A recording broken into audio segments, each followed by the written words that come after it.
We'll probably edit this bit out. No, look, again, thank you for joining me. Thanks for having me.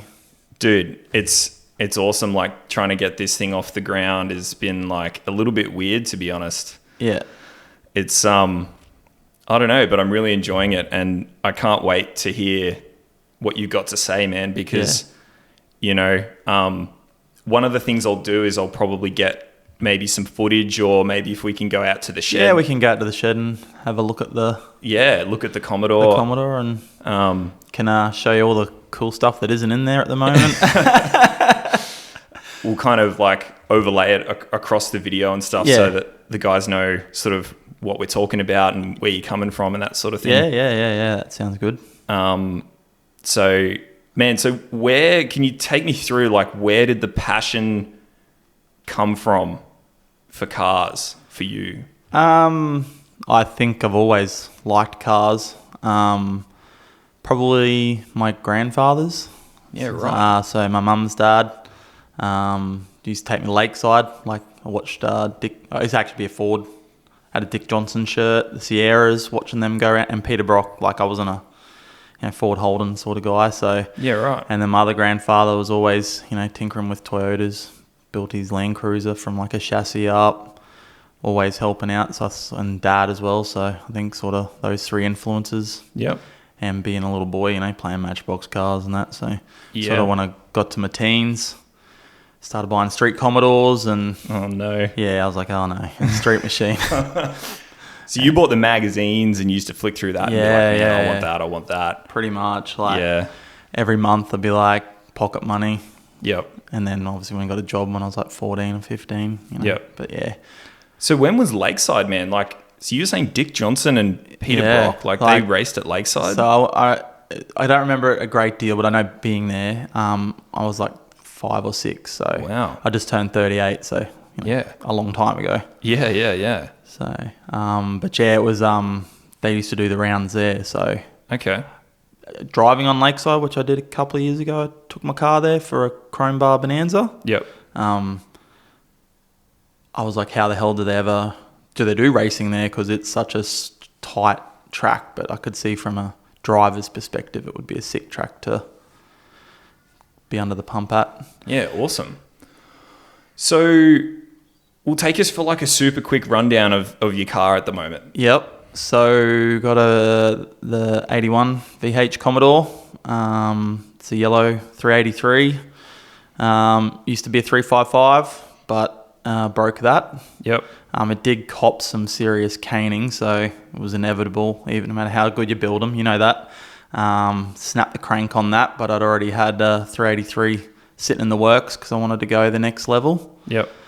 Unfortunately, had a pretty big failure at power play. Yep. Just recently, so it's in the air at the moment, and a bit of a time schedule with Rocky Nats coming up in about 26 days. So yeah, man. Yeah. But yeah, I've had the VH nearly 5 years now.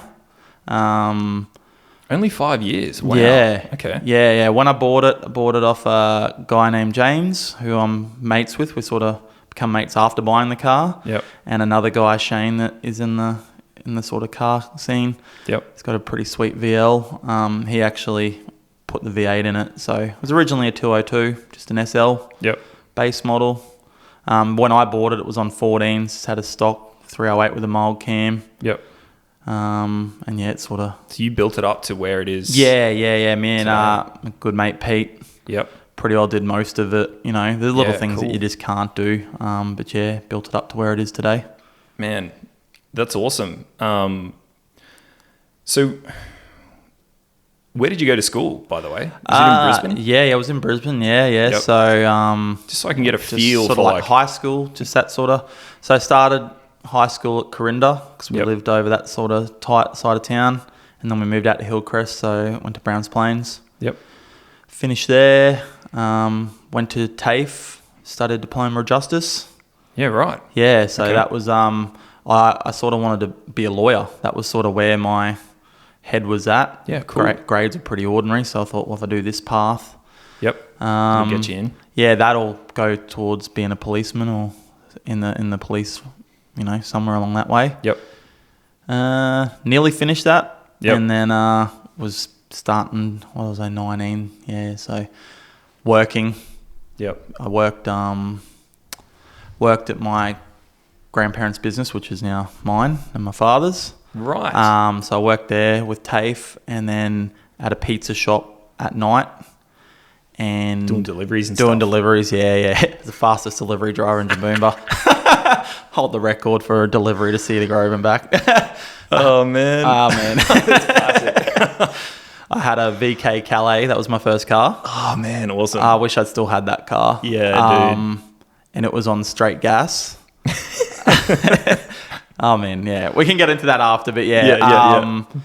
And then I sort of wanted more money than and I was working like the dude that owned the pizza shop was a tiler, so I'd work for my grandparents at their shop, doing TAFE, pizzas at night, and then if he needed help, I'd help him. So I was sort of like doing all this. I was like, and I wasn't enjoying the tail end of the TAFE, so I was like, I'll just take a break. Yep. I never went back to it. Probably should have. And then, my grandfather had a triple bypass and worked like that. We own a mower shop. Yep. And so I sort of went there full time. Yep. Just to help out. And that was 17 years ago. So, Wow. yeah. So not the plan that you had in mind, but No, but I'm also no regrets about it whatsoever. Because, really enjoy what I do. Yep. It's hard work. It's a lot of, especially when you work for yourself, you've got to, what's the word?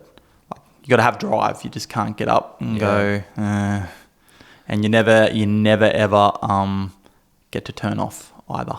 Sometimes you try, but you got to keep going. Is it the mind that's always going? Is that what you mean? It is, yeah. The mind's going. Like I can trust my team. The shop's going to run well. Me and my dad, like we have a couple of businesses. Yeah. It's all still within our family, so we work well as a partnership there. But the mind. I think it's me too. Yeah. So my wife hates it sometimes. So I just chill out, man. I'm like just always thinking, always trying to do things. Yeah. So, yeah. Yeah. Man, that's crazy. Like because for those of you watching, like we don't even really know each other that well. So it's not really. Like we're acquaintances. We're basically. Acquaintances, yeah. Like we sort of connected through cars and that sort of thing, and chat away. But yeah, like a lot of people don't know that. Like, and that's also the thing with cars too. Like people just look and go, what you're at events or Instagram if you decide to go that way or whatevs. Yep. They just look at the car and think, but no one knows. That's that person. Yeah. With that car. Yeah. Yeah. But they don't know how did they get that car? How did, the effort, like, recently the power play and cuddles, like you don't just rock up and some people do, but it takes a lot of time and effort and money to do these events and So that kind of takes me back because I was going to ask, like when you're young and you said you had 3 jobs at once. Like, why did you have 3 jobs at once? Were you trying to get like? I was just trying to get money. Get money. Like it wasn't TAFE. I'm going back like 18, 9, or 20 or 21 years ago. Like, yeah. You didn't get much help at all from government money if you were a full-time student. You get a little bit, but for me, I was never like, it's not like it wasn't enough, but I just wanted more. I wanted to, have a better car. At the time, I was 18, 19 years old. I just wanted a car and party with my mates. So, dude, like everyone pretty much. Pretty much. Some people that aren't car people are like, they've got their own, but everyone ultimately wants that. And so I had to work for it, and work ethic obviously probably come from my dad from my grandparents as well. They're pretty hard workers, and always hard work pays off in the end, which it definitely does. So that was kind of instilled in you from a young age through working sort of alongside them. You sort of had these role models where they were working hard and successful, and you sort of gravitated towards that. I mean, you obviously had that story about, it's kind of fate, like you just ended up. Yeah. I just ended up there. Like, there's reasons for everything. I'm not a big believer in a lot of things, but, you know, there's a reason why I'm on the path I'm on. Might not have been the path that I thought I should be on. Trust me, some days, like, and I still get on the tools at work. Yep. And it's like 38 degrees in our workshop. I'm like, geez, I should have gone to be a lawyer. Yeah. Idiot. But no, yeah, like there were, you know, I have had good work ethic instilled, and I think I just sort of, you know, you get to an age, especially as a bloke, like, you know, in your 20s, you're like this and that. And then when you hit 30, you think, oh yeah. And then I'm getting close to 40, which I don't want to admit, but your outlook and attitudes change again. But probably more the thing is that I think working hard, results do come. It may not come straight away, and that's why it's called hard work, but you do get there in the end. Yeah. Dude, that's like such priceless advice. It's because I only just turned 30 myself, and I totally get what you just said about the change. So what was the change like for you? I reckon, and looking back, and I know I was pretty immature, like in my 20s, like, and I know when I first met my wife, and everything touches back on with a car somewhere along the way. So like, I've had a fair few cars too. So yeah, we'll get to that. Yeah, we'll touch on that. I just had my VN stolen, and I'd pumped like 15 grand into this VN. Wow, it was pretty silly. Yep. Wish I had it now though, because they have gone up in price. Dude. I mean, anyway, we'll go on that. But I said to her, I'm done with cars. I'm done this. I'm going to save up and buy a house. Well, I still have cars, and but yeah. So I think like early on, being with my wife, like we were together a long time before we got married too. You know, I reckon mid-20s, you sort of, oh yeah, you know, partying's still cool, mates are cool, but also, and my dad had always said this to me, because I always like to have a really big circle of friends. He's like, you know, you will end up having 2 or 3, maybe 4 really good mates, and then others, you know, they're not mates, but you just, and like when you're young, like nah, but like now it's actually true, like yeah, and you're surrounding yourself with people that you want to be around, and that's when I got to 30, I was like, oh, you know, I was running the shop, a fair few guys under my belt, and that's something I always take on, and same with my dad, is like we got a lot of families to make sure that we don't stuff up. Yeah. Like, you know, that's why I drive all the time, and like hard, you know, driving hard with work, and a lot of things is that I take a responsibility for the staff, and they're not just staff, they're like part of the family. Like we still try and do that, but yeah, like I think I'm waffling a bit here, man, but no, not at all, dude. It's actually like I feel like gold. a responsibility of we've got to make sure we're doing right so that they can earn, you know, they can provide for their families. So that's how I feel towards it. And that's that changes too. And also, I don't know what changes it with you as a bloke, but you just do. And how you approach, like how I manage staff now, and Pete he'll tell you this, man, like how I was when I was like, because he's worked with me for 9 years this year. Yep.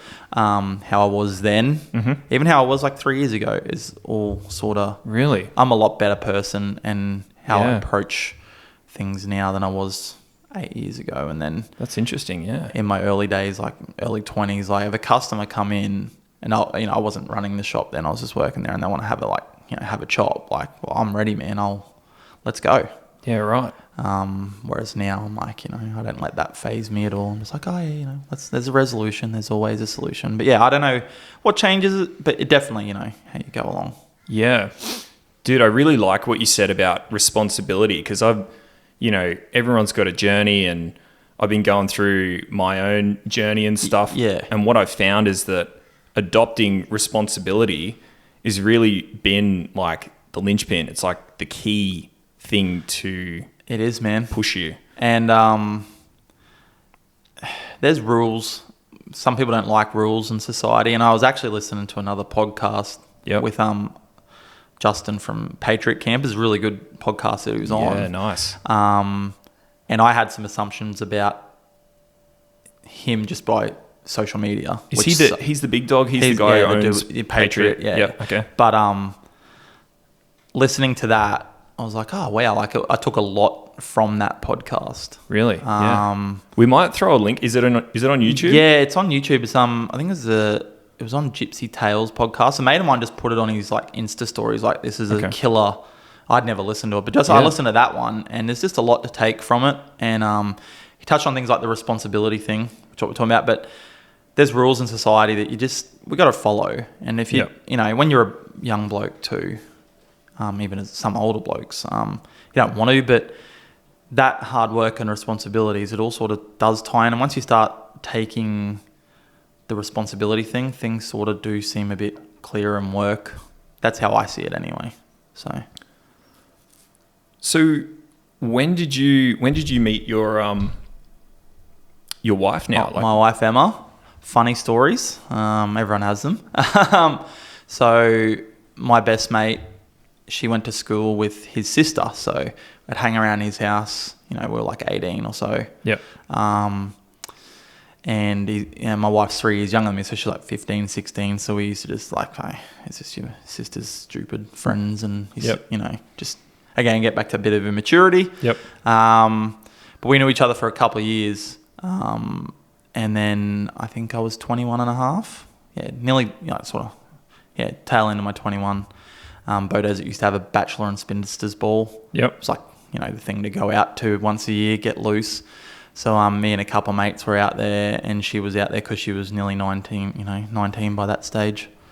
And yeah, just both drinking. I think I had a heap of drink tickets spewing out my pocket, so she was like, hey, you're the guy I need to talk to tonight. Wow. Well, we knew each other for quite a while. Yeah. It's funny, we always joke like when you're in high school and like grade 11, some girls will date like an 18-year-old dude, and you're like, what a weirdo, he's dating a school chick. But like, we always joke, my wife, like, when I'm in grade 12, she was in grade 9. I'm like it's, when you leave and there's an age gap, it's not too bad. Even like, I was like nearly 22, so she was nearly 19. It was still a bit. Yep. But yeah, it's funny how you sort of look back on that. Yeah. But yeah, so 2004, so we've been together 17 years this year. Yep.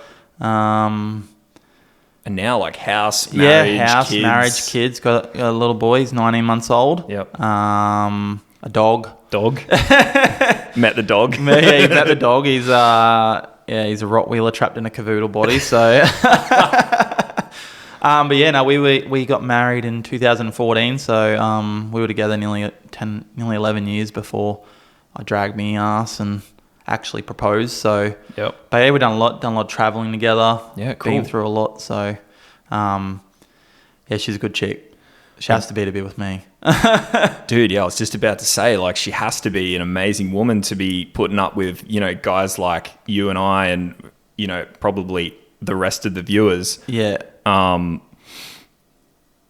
Like, putting up with cars. Like, how does it all work? How does she go with it? Like, it's hard. I'm sure she's over the car braking.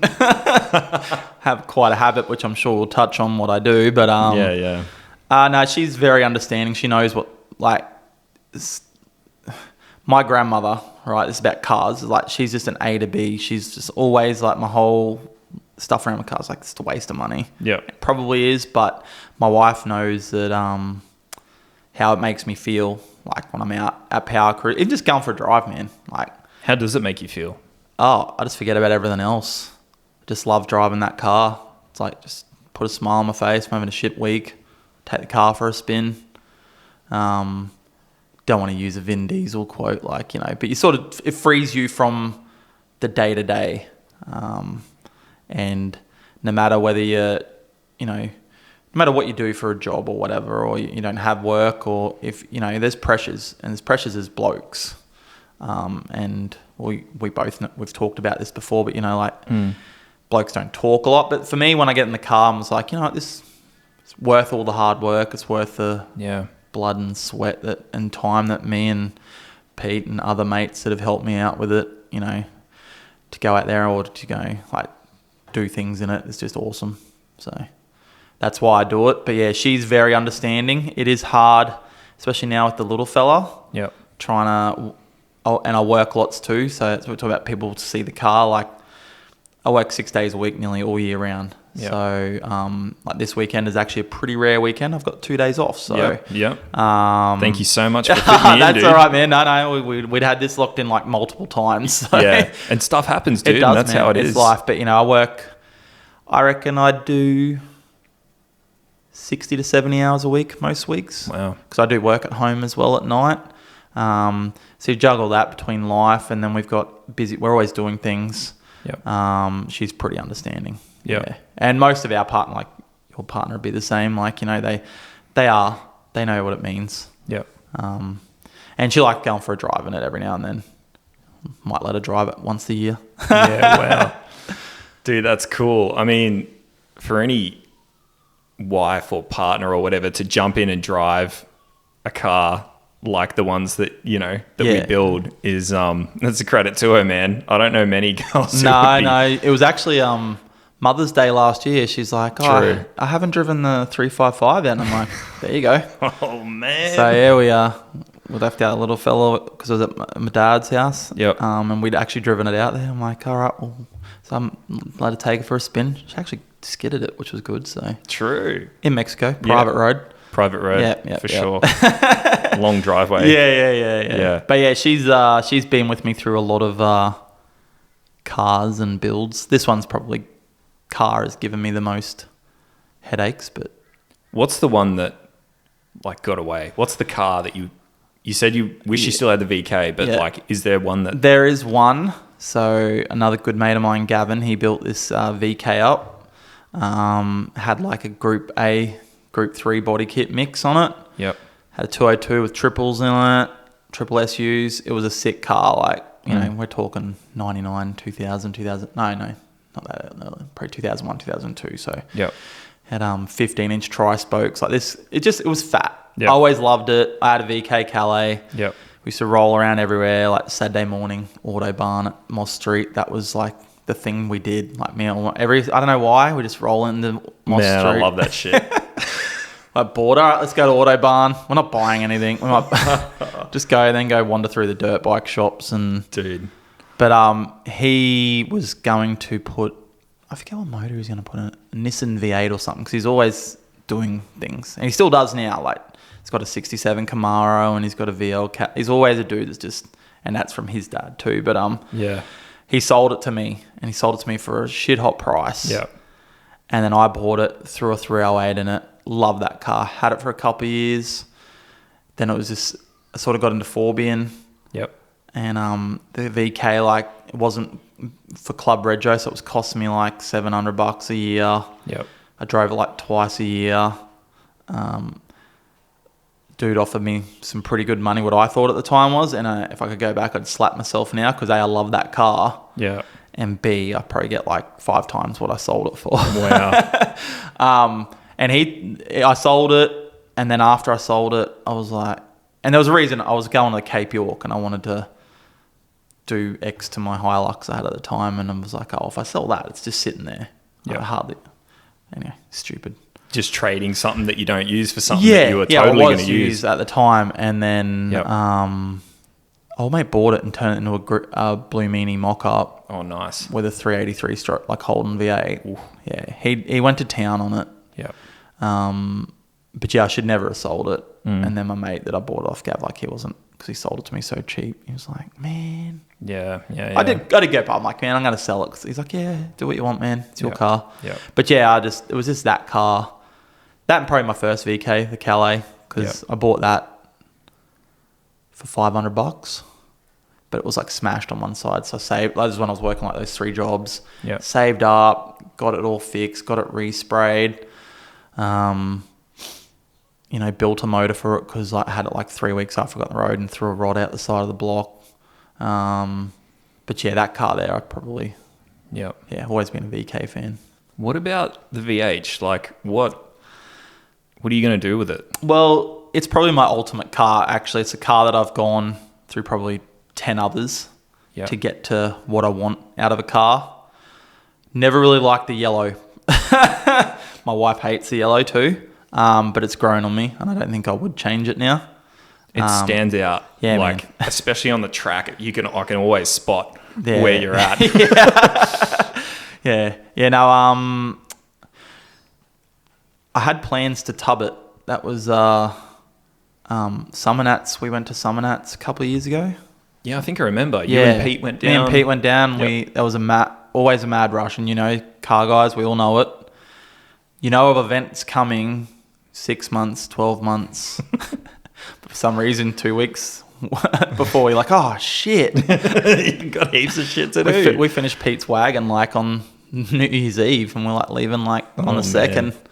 So So on the list for the VH is to tub it, not go stupid, but just to fit a bit bigger rubber, and I want to have like 5 people in it, and like it sitting up in the. Yep. That I've always wanted a set of welds, but tubbing and welds is like there's 10 grand. So wow, yeah. And someone keeps breaking his motors, so. But I've got it to pretty well where I want it. It is definitely the fastest car I've ever had. Yeah. And it sucks because in these days a 10-second car is actually not that. It's respectable, but it's the motor's 600 horsepower, and that's like, oh yeah.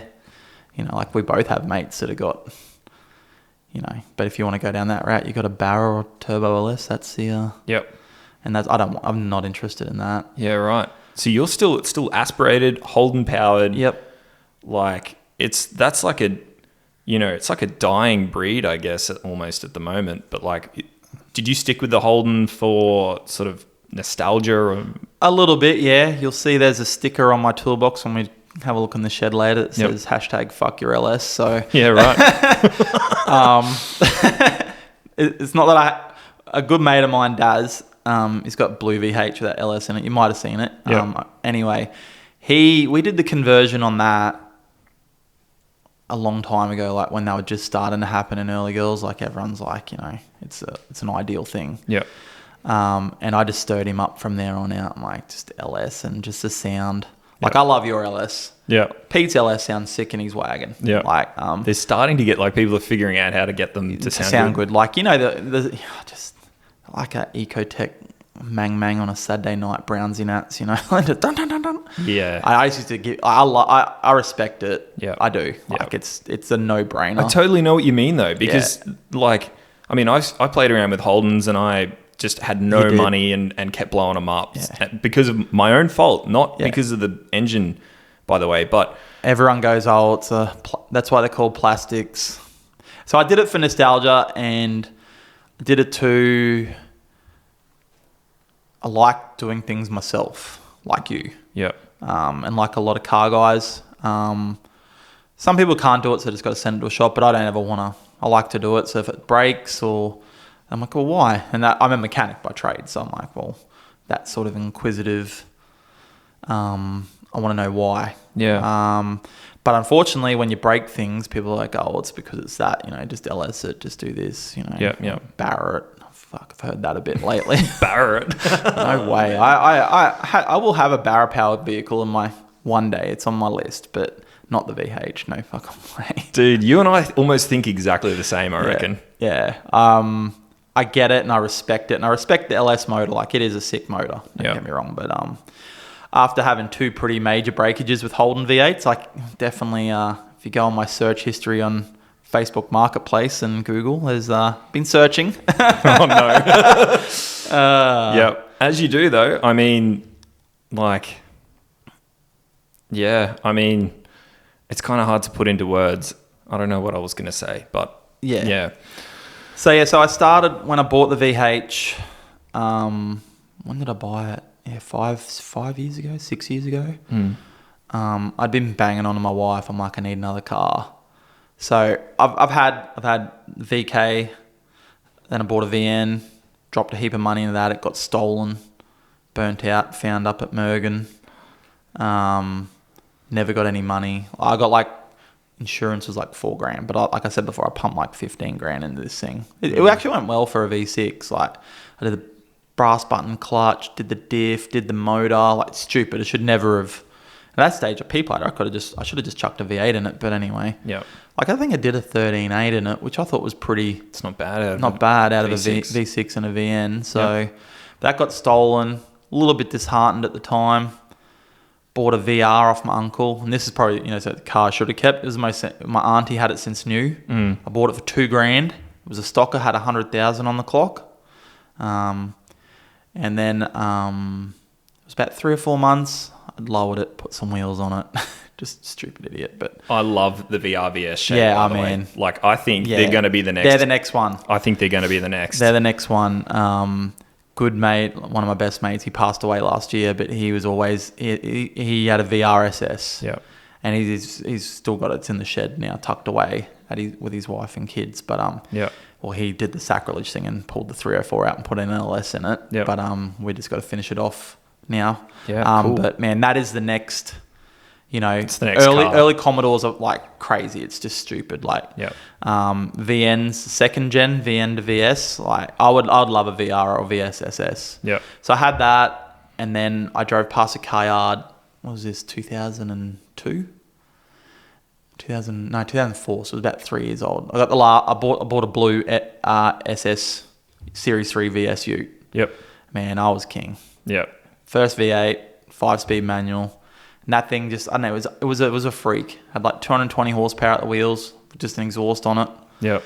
And, but did a really dumb thing and a bit of advice. Got into it way over my head with debt. Yep. I was an apprentice at the shop at this stage. So I was getting like $8 a week, $9 a week. I was still doing pizzas at night. But yeah. $8 or $9 an hour? Yeah, not a week. Sorry, man. Yeah. A week. Jesus, man. Yeah. Man, that's living skin. Eh? But yeah, I get you. So I did that really dumb mistake in a financial sense because I got into a loan that I should never have, but had some killer times in that car. Yep. Sold that, bought the other VK off my mate, bought a 4B, sold that after a couple of years because then I got a work 4B through my business, and then bought a VUSS Ute. I only had that for 6 months, but cammed it and did all that. Had some good times in that Ute, and then I sold it, and then it was probably 2 or 3 years. I bought a VB. Yep. Off a guy that I know owns a business at Jimboomba, and it was sitting in his shed. He'd had it there since new. Yep. But it had a bit too much rust. I was going to do either LS that. That was my plan at the time. And so I sold that, and then found the VH, and just sort of spiraled uphill or downhill depending on how you want to look at it. With the debt, like roughly how much did it end up getting to?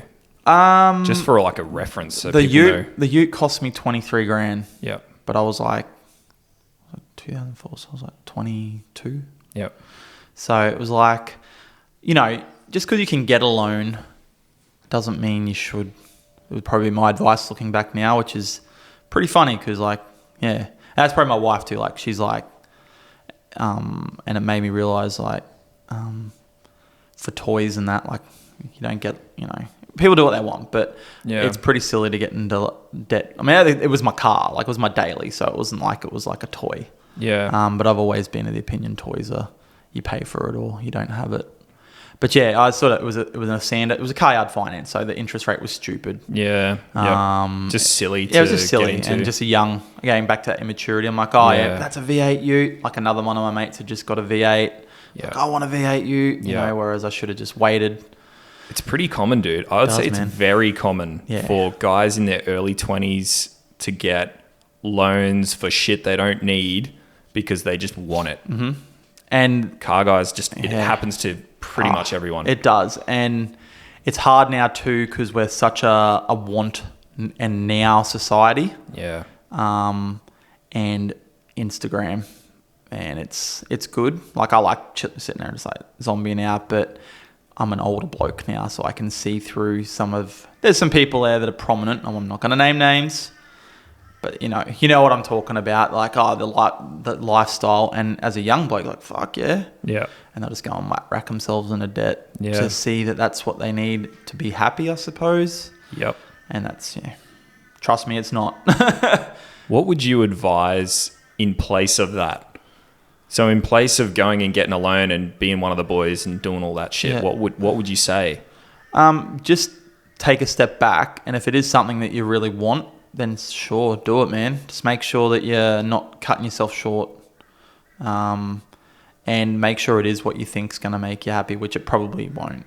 Yeah. You know what I mean? The VR Commodore that I had, that would have just been still cruising. I mean, I had some killer times in that ute. Like, I was a skid king in Mexico on a Saturday night.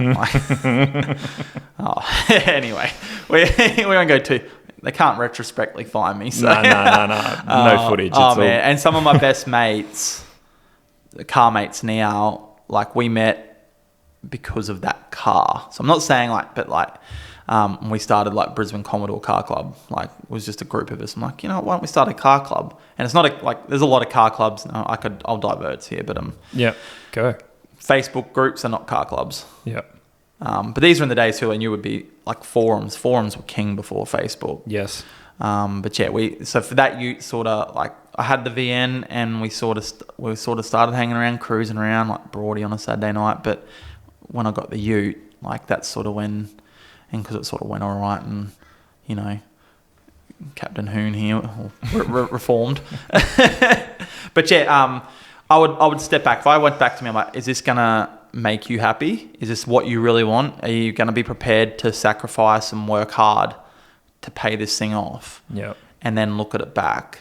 It's kind of like a pros and cons list, but you'd have just always take a step back because. Yeah. So take a step back and don't rush into it. Don't rush in there. I was a rusher. Like me and my wife had only been dating like 4 or 5 months, and she's like, I've probably never given her this acknowledgement, but she's like wise behind it. She's like, are you sure do you really want it? Like, I'm like, yeah, I want it. It's a V8 ute. And I should not have. Yeah. My grandmother was as well. She's like, don't do it. It's stupid. And it was in the end. But that was also a good lesson to learn. And some people need that lesson. Yeah. You can be told as many times, man. You can have people go, listen. I got a young bloke that works for me now. Like me and Peter have both, and I've more so me because I've got a bit more experience in life, being older. Yeah. Tried to give him the advice all through, man, and he just went and made those mistakes anyway. You have to. But, if you're going to go do that, do it. But it's hard work. And then, a loan's a loan. Like that shit's there till you pay it off. So you got to suck it up and do it, which I did. I paid it, and then I sold the car.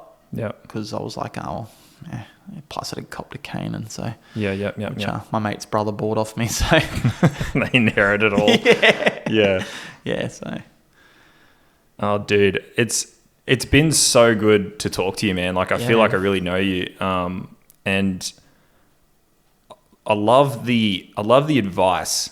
Like we didn't pre-plan any of this, and just hearing what you have to say, from someone like yourself who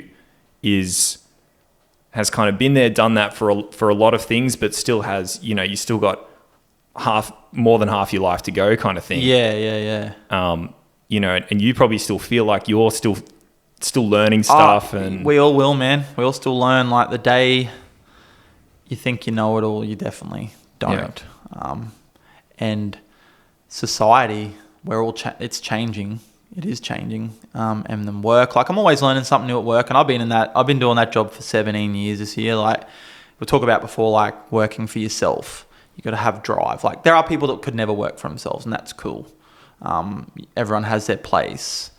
But I can't not learn new things and change. And everyone does that in their career or whatever you're doing. Doesn't matter if you're, whatever job. Yeah. As long as, and happiness, like sometimes, and if people at work know me, watch this, they probably will.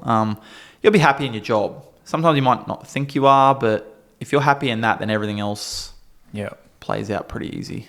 And that's another thing too. When you're younger, you're just like, you're working just to earn some money and to go party or hang out with the boys or cars. And cars are the big one. Yep. Big for me anyway. Dude, you nailed it. I'm going to be respectful of both our time. Yeah. We're going to leave it there. Yeah. Thank you so much again. No worries, I got a lot out of this, and I know it's going to be a fantastic episode. Yeah, it's been good, bro. Like, go Holden powered cars. Watch this in 5 years and see where he's at. It'll be an LS3 that revs to $8,000, I can assure you. Yes. Oh, that gets me pumped, dude. Might be sooner than that. So good. So good. Thanks so much again, No dude. worries, man. Really It's been appreciate awesome. it. Thanks for coming over. Awesome. Sweet.